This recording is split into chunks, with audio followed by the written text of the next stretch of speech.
In politics, he used the pseudonym Peter Rainbow. It's Auntie Intellectual, your Auntie BFF, who brings you news for intellectuals, artists, educators, and researchers. This is our first deep dive on the channel, a book called On Tyranny, 20 Lessons from the 20th Century by Yale professor and historian Timothy Snyder. It's a really great book. It's short. There are 20 short lessons. We will have 20 short videos, so let's get started. In politics, being deceived is no excuse. That's a quote from 20th century Polish philosopher and historian of ideas Leszek Kolakowski. It's also the epigraph of the book On Tyranny. We're going to get to the book in just a second, but any intellectual needs to know about Kolakowski. He was this renowned thinker, a staunch defender of democratic values and Enlightenment ideals. He used the pseudonym Peter Rainbow to produce literature that criticized post-World War II communist Poland.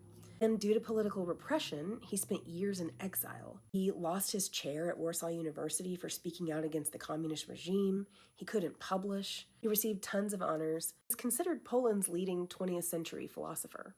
Kolakowski wrote influential works on Marxism, religion, ethics and politics promoting pluralism, openness, and skepticism. If you're worried about academic freedom, intellectual life, repressive speech, or censorship, knowing the history and knowing about people like Professor Kolakowski can be really helpful. Now, let's get into the book. The prologue to the book talks about the necessity of considering tyranny through a historical lens. For example, the American founding fathers knew that Aristotle warned that inequality brought about instability. Plato believed that demagogues exploited free speech to install themselves as tyrants. And while the founding fathers sought to avoid the evil that they call tyranny, they had in mind usurpation of power by a single individual or group, or the circumvention of the rule of law by rulers for their own benefit. Sound familiar?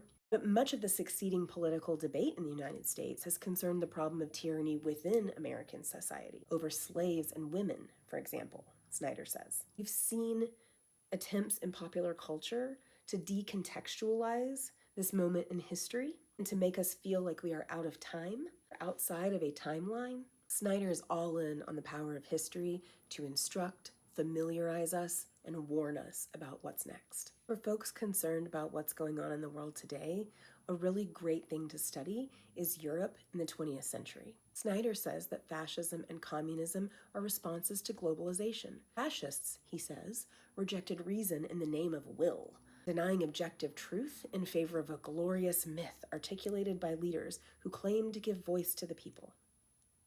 Americans today, he says, are no wiser than the Europeans who saw democracy yield to fascism, Nazism, or communism. Our one advantage is that we can learn from those experiences. And he says that now would be a good time to do so.